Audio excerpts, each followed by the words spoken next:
Salut à tous les amis, c'est Super Bully et dans cette nouvelle vidéo nous allons voir à quel point il est aujourd'hui facile de se faire pirater avec des objets qui peuvent paraître habituellement sans danger comme des câbles USB. Et d'abord, intro.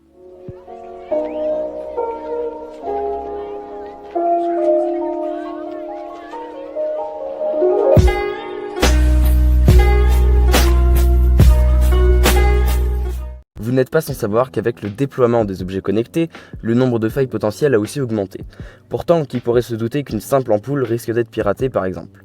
Avec cette multiplication d'objets connectés apparaissent aussi des objets qui paraissent anodins, mais qui présentent un réel danger par la difficulté de leur détection et la facilité de leur installation.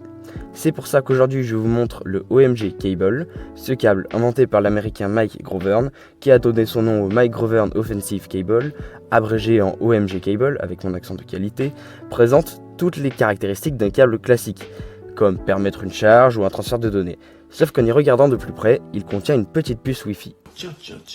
Cette puce, après que vous ayez branché le câble à votre Mac par exemple, va créer une liaison sans fil en utilisant le réseau Wi-Fi entre la machine de la victime et un téléphone portable possédant l'application spécialement développée pour l'occasion, permettant de faire littéralement ce que l'on veut à distance, comme par exemple effectuer des commandes, enregistrer toutes les choses tapées au clavier, et dans ce cas-là c'est ce qu'on appelle un keylogger, ou encore récupérer tous les fichiers que vous voulez.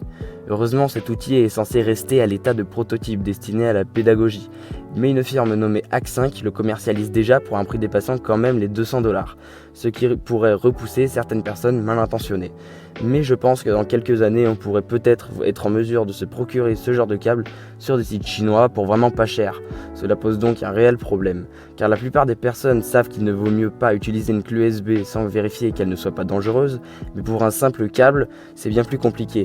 D'ailleurs, depuis peu, les versions USB-C et micro USB sont sorties en plus du Lightning. Et contrairement à avant, il est aujourd'hui possible, avec les dernières versions, de contrôler le câble depuis n'importe où, tant que l'on possède une connexion, contrairement à avant quand il fallait être sur le même réseau Wi-Fi que la victime. Mais peut-être une solution sera-t-elle trouvée. L'éditeur Aimpoint notamment recherche un moyen de détecter ce type d'objet. Voilà, c'est tout pour aujourd'hui, avec cette vidéo plus simple que d'habitude, rentrée oblige comme on dit, en espérant que ça vous aura plu. Si jamais une envie soudaine de mettre un like ou de vous abonner vous vient, je vous laisse faire, vous connaissez le chemin, et moi je vous dis à plus.